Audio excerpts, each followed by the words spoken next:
Last week, Bob Avakian issued an important statement on his social media and on revcom.us titled, quote, "Trump's fascist rule, like Hitler's before him, is a regime of horrors and is completely illegitimate." This regime of horrors was on full display Tuesday night as that fascist pig Trump addressed the U.S. Congress and the world with a speech of vicious bragging, lies, and threats. Bob Avakian begins his statement with this, and listen carefully to the comparison that Bob Avakian makes. Quote, "Hitler came to power through the normal processes of the Weimar Republic, which was the democratic form of capitalist rule in Germany in the early 1930s. Hitler then trampled on and quickly put an end to the basic norms and principles of that republic, forcibly imposing in its place the open fascist dictatorship of the Nazis. This laid the basis for the horrific atrocities committed by Hitler-Nazi regime, atrocities which were not committed all at once, but in an escalating wave over the next decade, resulting in the genocidal murder of 6 million Jews. Even with particular differences, what is happening now with Trump's fascist rule also involves a terrible momentum that will involve massive, monstrous crimes against humanity in this country and in the world overall," end quote. This was on ugly display Tuesday night in Congress. My administration has launched the most sweeping border and immigration crackdown in American history. The criminals, killers, traffickers, and child predators who were allowed to enter our country under the open border policy of these people, the Democrats, the Biden administration, the open border insane policies that you've allowed to destroy our country. These people sitting right here will not clap, will not stand, and certainly will not cheer for these astronomical achievements. They won't do it, no matter what. In recent years, our justice system has been turned upside down by radical left lunatics. And as we reclaim our sovereignty, we must also bring back law and order to our cities and towns. I terminated the ridiculous Green New Scam. I withdrew from the unfair Paris Climate Accord. I withdrew from the corrupt World Health Organization. I signed an executive order banning public schools from indoctrinating our children with transgender ideology. We've ended the tyranny of so-called diversity, equity, and inclusion policies. We have removed the poison of critical race theory from our public schools, and I signed an order making it the official policy of the United States government that there are only 2 genders, male and female. There are 2 points that I want to make on today's RNL show. First, what we saw vividly illustrated was a ruling class completely divided.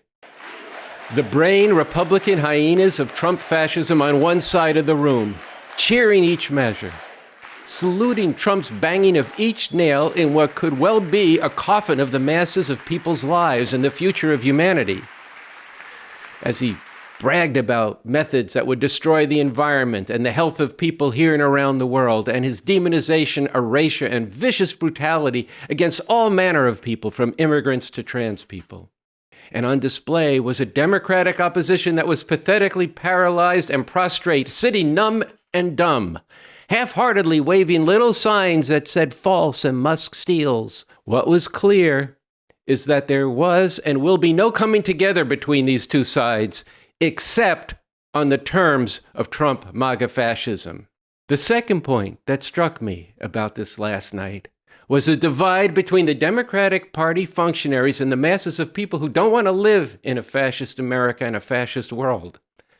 That was on display with how the Democrats in Congress gave a showing of what it is to be a human punching bag, with the notable exception of Representative Al Green from Texas standing his ground, standing up and calling out the first of Trump's lies and getting tossed out, with the rest of the Democrats sitting there mum in cowed obedience. And then, after Trump's speech, their rebuttals to Trump were weak-ass speeches from Senator Elisa Slotkin and from Bernie Sanders. It was just recycled, tired-ass programs that have gotten us into this serious and dangerous moment. Yet, there was another beginning, a different course, in protests sponsored in Washington, D.C. and around the country by diverse groups, the beginning of what needs to become a broad movement involving millions of people from all over the country saying with one voice, no.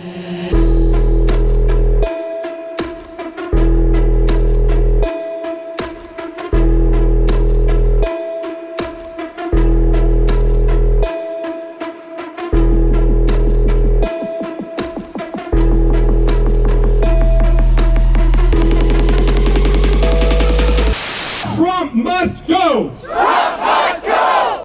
And Refuse Fascism was in D.C. in front of the Capitol before Trump's speech. And different protests came through in a day that holds the potential, which, when it is multiplied 1,000-fold, with millions in the street, marching this way and that and filling the public square, to a situation and creating a situation where Trump cannot govern and this regime is driven from power. There's a crowd of hundreds of people behind me. Take a look at how many people are here at Lower Senate Park, just outside the U.S. Capitol. They've been here for a couple of hours now. Many of these people drove or got on buses and went through the night from as far away as Detroit, Michigan, from Florida, to come here to exercise their right to protest under the umbrella of a group called Refuse Fascism, which is a national grassroots organizing group. We can stop this.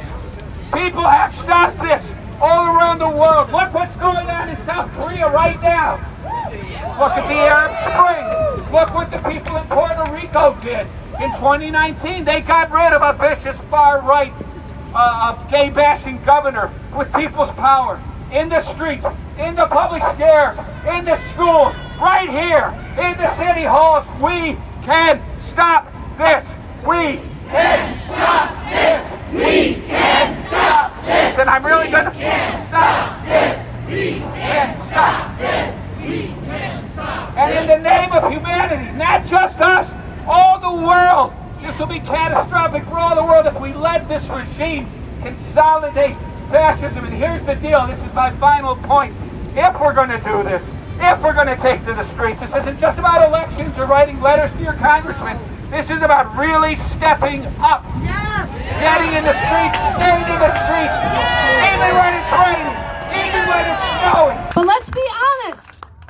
While there have been some important acts of courage, while there have been some important protests, the far bigger trend up till now has been wave upon wave of institutional capitulation and silence in the streets. When Donald Trump barred the AP from his press briefings because they wouldn't call the Gulf of Mexico the Gulf of America, the entire press corps should have walked out in boycott.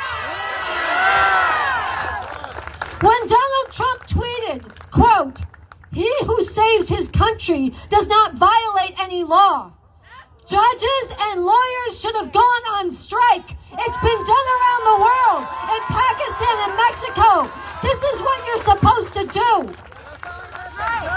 This last weekend, the Oscars should have been filled with prominent people using their platforms and respect, speaking out and calling on others to stand up. And here today, tonight, these streets, the night that Trump is addressing Congress, should be filled with hundreds of thousands, millions of people. So here I want to take on some of the that people say to themselves to excuse going along. I want to take on a phrase I've heard a lot. Look, I'll resist up to a point. Up to a point when my funding is on the line. Up to a point when my job might be at risk. Up to a point where I might myself get targeted.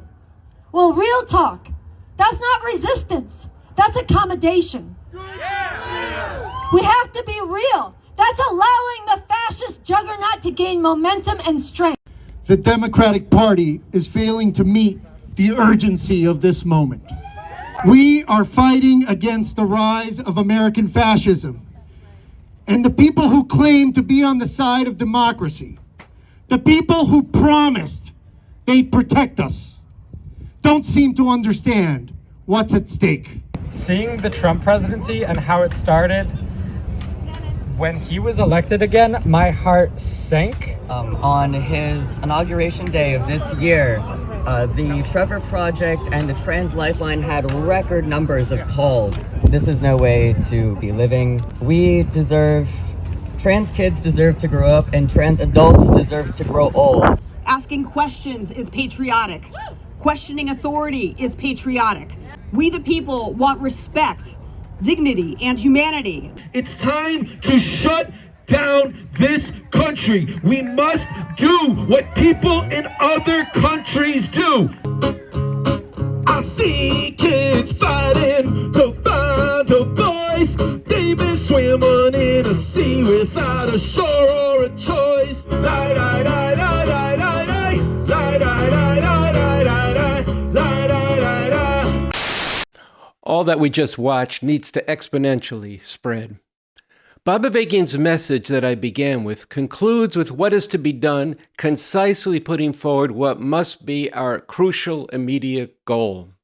I quote, "Before Trump's fascist rule can become fully consolidated and carry out even far worse horrors than what it is already perpetrating, it must be defeated through powerful mass mobilization, overcoming all divide and conquer schemes, uniting all who can be united from many different viewpoints and perspectives in actively opposing, defying, and resisting this fascism in continually growing numbers, moving to quickly involve millions, determined to create such a profound political crisis that Trump cannot govern the country and continue to implement his fascist program with all of its terrible consequences."